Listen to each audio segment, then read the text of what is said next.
If you're an athlete who suffers from inner elbow pain, or you lead an active lifestyle that inner elbow pain is holding you back, or even worse, you can't even do the things you enjoy because of that elbow pain, you're in the right place. In this video, I'm going to show you what's causing it, the muscles that are affected. I'm also going to give you a series of exercises on how you can fix the pain and prevent it from ever coming back. I want to thank one of my subscribers, Lawyer Williamson, for giving me the video of this idea.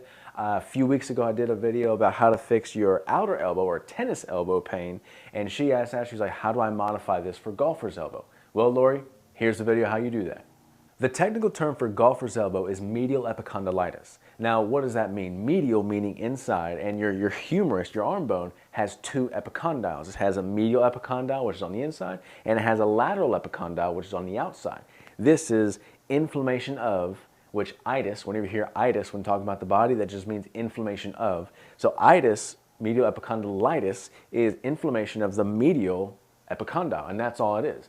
And the muscle most affected with golfer's elbow is the flexor digitorum superficialis. On the bottom of your forearm, you have the flexor muscles, and on the top of the forearm, you have the extensor muscles.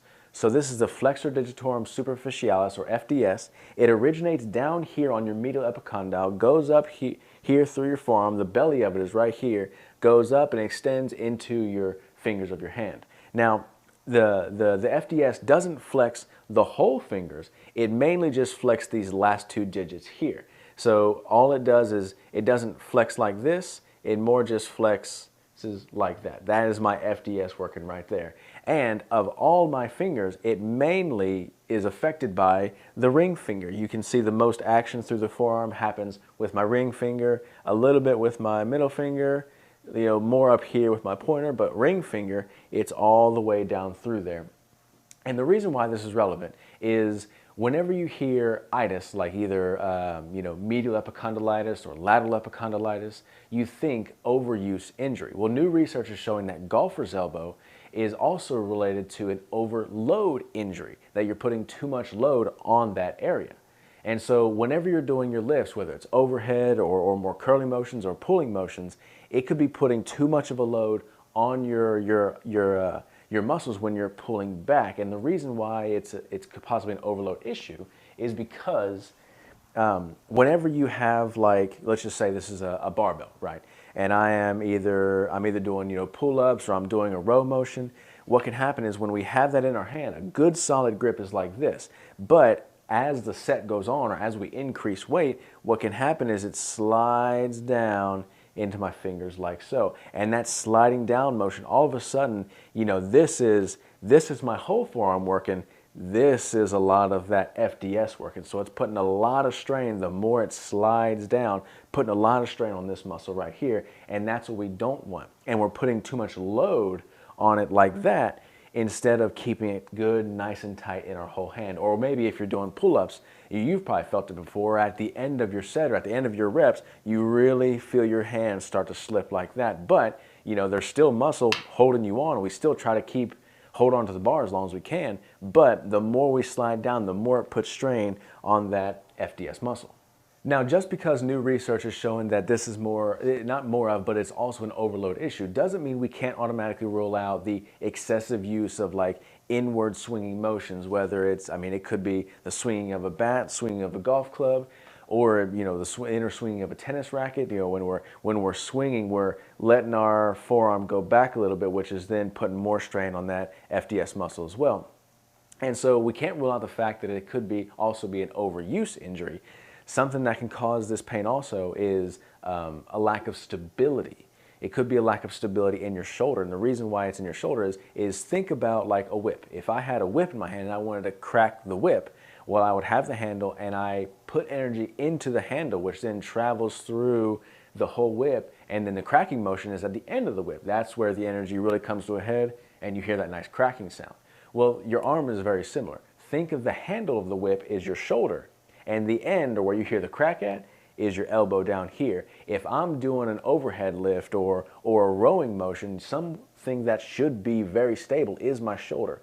But if I'm putting too much of a load, that like if I'm trying to swing really hard and my stable isn't properly strengthened, has the stability it needs, well, it could be putting the strain, instead of swinging like this, my arm could go back, then leading with my elbow, again, putting more strain on that FDS muscle, which could be causing the pain that you're feeling. Now, if you're still watching and you're thinking, hey, I don't even regularly lift, this doesn't apply to me. Well, it still does apply to you, because the exercises I'm going to show you are for both treating that inner elbow pain and also preventing it, that way it doesn't come back. And so we're going to work on working the muscle itself and really strengthening those tendons in there. But also we're going to work on stabilizing your shoulder as well. So that way, whether it is an overload or overuse injury, you're still going to get good work for your shoulder, for your arm. And that way we can tackle this pain directly and then tackle it on both fronts. Before we get started, you may be asking yourself, do I need to do these pain-free, or do I need to wait till I'm pain-free in order to do these exercises? Not necessarily. However, you do need to keep two things in mind. Number one is the pain should be tolerable. If it's like a 3, maybe a 4 on a 10-point pain scale, that's the sweet spot where you want to be doing these, because what you want to do is you want to work through that pain, strengthen that pain, and basically communicate to your body, hey, the inflammation doesn't need to be anymore, we're good to go. The second thing you need to keep in mind is pay attention to how your elbow feels the next day. If the next day the pain intensifies, what you need to do is lower the weight on your next exercise, or even go down to like maybe a soup can if it's something real light, or maybe just no weight at all and just do active ranges of motion where you're continually doing the exercises, it's just not weighted this time, and then work back up to that weight. To start, we're going to do some soft tissue work, and all we're going to need for that is a tennis ball and a flat, stable surface to work on. All we need to do is put that tennis ball on the bottom of our forearm, right where that FDS muscle is at, and then we're going to slowly roll it across our forearm till we find a trigger point. Once we find that, we're going to hold it here and apply steady, consistent pressure to the tennis ball. You're not looking to crush the tennis ball, just apply steady, consistent pressure. And what you don't want to do, you don't want to roll the ball across your forearm like this. That can exacerbate the problem and cause more inflammation to go there, and then cause the pain to intensify. And that's kind of, against what we're trying to do. So when we apply pressure, apply it for 30 seconds to a minute, and then release, roll down just a little bit, and apply it again. And what you're trying to do is you're trying to break up some of that scar tissue that may be forming in your arm. So your tendons, they're supposed to be like this, fibrous, nice and uniform, looking clean. And then what happens is when they get torn and they heal back together, they can heal in this knotted web formation. That's what the scar tissue looks like. And with this soft tissue work and the stretch I'm about to show you, it's going to work them out and get them back into a uniform position like they're supposed to be. The next thing we want to do to help break up that scar tissue that's in our forearm is a good stretch. And with this, it's just a real good deep forearm stretch. And all you'll need is a flat surface like this, or you can even do it while you're kneeling on the ground. Because all you're going to do is you're going to take your palms, face them outward, and with this, you'll want to put your hands close to your body, but then your upper body, your torso, you'll want to move more over your hands. And I'll tell why here in a second. So all I'm going to do is I'm going to put my palms flat on the ground, and here is why you'll want your body more over your hands, is because as I'm really extended over, I don't feel nearly as much of a stretch, but as soon as I start to bring my body back, that's where the stretch really takes place. So you'll be over here, and then you'll bring your body back to where you feel a good stretch, and you'll hold it there for 20 seconds, and you'll do this for 3 sets total. You'll come back if you need to, lift your arms up to, to get them back to normal for a few seconds, and then put them back down, and then do set number 2.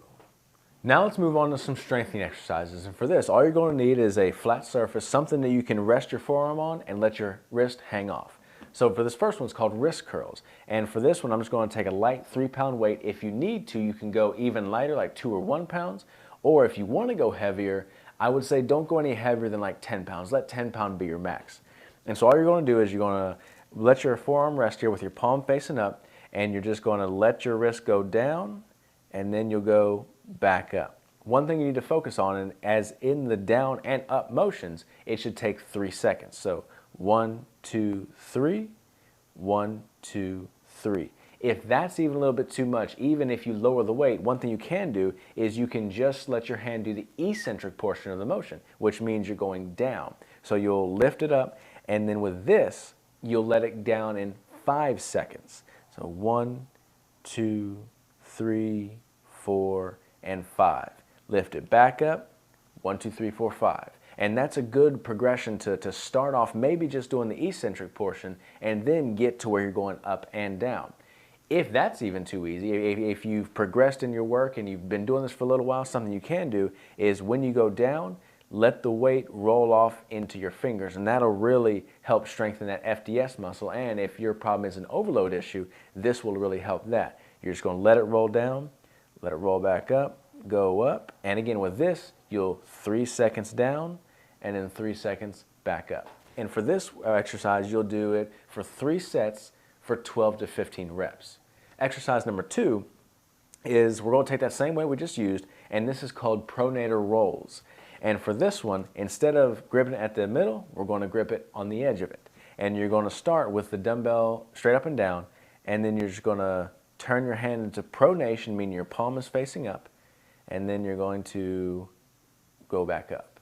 You're going to go down and then go back up. Same thing with this exercise like the other, 3 seconds down, 3 seconds back up. If that's a little bit too hard, you can grab just a broomstick, a dowel rod, whatever you might have leaning around the table, and you can, or the house, and you can just do the exact same motion with your broomstick. And the cool thing I like about this is if that's too much resistance, you can grab it more towards the middle to lessen the resistance, or more towards the end to increase the resistance. And whether it's with the weight or the broomstick, you're going to be doing this 3 seconds down and 3 seconds up. And like the first exercise, you're going to be doing this for 12 to 15 reps for 3 sets. One thing I want to mention is if you're enjoying this video or if you're learning something, leave it down in the comments below. That really helps me to know what you're interested in and what might be ailing you and what you need to live a healthier you. Without one of my subscribers, Lori, I would never have made this video, or at least probably not at the time that I did. So if you want to let me know what you want to know or what you want to make a video on, let me know about it in the comments below. Our final exercise is a shoulder stability exercise, and this is going to help really stabilize your shoulder, whether it's lifting weights or playing the activities or the sports that you like to enjoy. And all you're going to do, or all you need, is a resistance tube, and then you're going to stand up nice and tall, keep your elbows at your sides, and keep your arms at a nice 90-degree angle. You're going to keep them at that 90 degrees the whole time, and you're going to grab somewhere towards the middle and just extend your arms outward like that. And then you're going to hold it here for 10 seconds. And after that 10-second hold, you're going to come back in, and that's 1 set. And you're going to do this for 3 sets total. Cool thing is, if you need to increase the resistance, just grab a little bit closer and extend out to the exact same place. And if you want to take this exercise to the next level, while you're holding, come up just like that. Now, even when you come up, you're going to hold it for 10 seconds up here, and also make sure that your elbow stays at a 90-degree angle.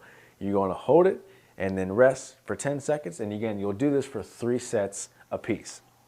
Now with all these workouts, if you do them in sequence back to back, you'll do this for 3 times a week with at least 1 day in between to give your body time to rest and time to heal. Whether you're experiencing pain from overuse or overload, if you take these exercises that I've shown you and you do them consistently, it may take a few weeks or even months to really get that pain to go away. But if it means you can do what you enjoy doing pain-free, I think it's totally worth it. If you're experiencing pain on the outside of your elbow, watch my video that I did about how to fix your tennis elbow here. Again, thank you so much for watching. Don't forget to subscribe to my channel and hit the notification bell. That way you never miss a video on how you can live a more active and fulfilling life. Thanks again for watching, and I'll see you next time.